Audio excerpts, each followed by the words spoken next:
Ma'am, gusto niyo bang lumipat na lang ng buwan? Hindi, okay lang ako dito, Dion. Ewan ko lang sa iba dyan kung okay lang sa kanila na meron silang katabi na mas maganda at mas hot kesa sa kanila. Alam mo, Shaira, ang tunay na maganda na papansin, hindi nagpapapansin. Sabi ko na nga ba, kapag nandito si Christy, syempre, nandito rin yung sidekick/bodyguard niya. Pero at least hindi ako parang tuta na sunod-sunuran kay Shaira. In fairness, no? Ang dami pa rin buhok. Kala ko kasi naubos nung sinaburutan ka last time. Ikaw, hindi ka pa ba nakapustiso?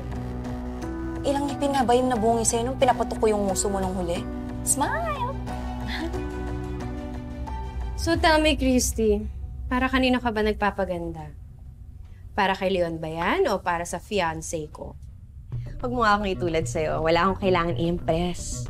Papaganda ako para sa sarili ko. Talaga lang, ha? May supervised visit na naman si Jordan this weekend. So tell me, how do you plan na landiin yung fiancé ko? Yakap lang ba? Just like what happened before? O gusto mong i-level up? Dagdagan mo na ng kiss. O gusto mo magbahay-bahayan pa kayong dalawa pero hindi nyo naisama si Tori? Shaira, ang galing mo talaga mag-imbento ng kwento.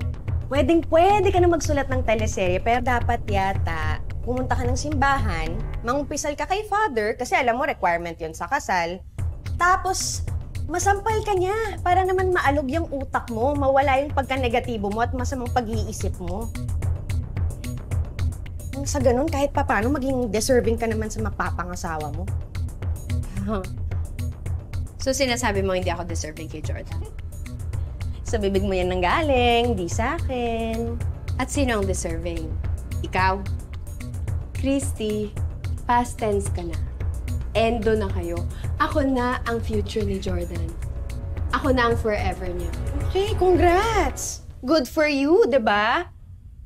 Pero parang paulit-ulit na kasi ako sa'yo, Shaira. Wala akong interes na sulutin niyang mapapangasawa mo. Ayusin mo yung ugali mo. Huwag kang nagpapauto sa mga fake news o magtotroll ng babash. Kasi kahit walang third party, sigurado iiwanan ka kung hindi ka magbabago ng ugali. Ikukulitin ko kaya yung pasmado mong dila, ha? Gusto mo i-blower kaya kita? Para naman matikman mo, Hindi pa rin ang ugali. ano ba? Oy, Christy, tigilan mo si Shaira. Ikaw, pakailamera, umupo kami yung dami. Huwag nang gugol sa'yo. Tigilan mo eh. Ingat, diba? Ano ba? Dugit mo talaga, no? Gusto mo kainin sa kaibigan mo. Ay, ko! Ano yun? Ako nang gigigil. Ano ba? Oo, anong gagawin mo? Oh my God! Gigil ako sa'yo! Visit. Wala ka pa sa impyerno, nararamdaman mo na kung gaano kainit. Tumigil na kayo! Tumigil na po kayo! Huwag yung mga skandalo dito! Paalisin mo yung babaeng yun dito. Ako? Ako papaalis? Diyon ako nauna dito, bakit ako aalis? Tignan mo naman ginawa sa akin, yung mga dugyot na ng paisin mo. Kung gusto mo na ikaw yung kunin ko for my wedding at ikaw ang mag-ayos sa buong wedding entourage ko, I suggest na paalisin mo yung mga yan. Alam mo, huwag kang magpapa-intimidate sa babaeng yan. Okay? Kasi siya naman yung nauna eh. Wala akong ginagawang gulo dito eh. Kapal na mukha mo nung wala kang ginagawang gulo. Ikaw ang nang-provoke sa akin, di ba? Ang dami-dami ko ano ng mga bastos na pinagsasabi mo dyan. Ganyan talaga pag mga taga-bundok. God! Sorry, ma'am. Pero lumipat na lang kayo ng salon. Tama po ba yun? Hindi pa nga tapos yung treatment ng pinsan ko. Pinapaalis niyo na kami? Ano?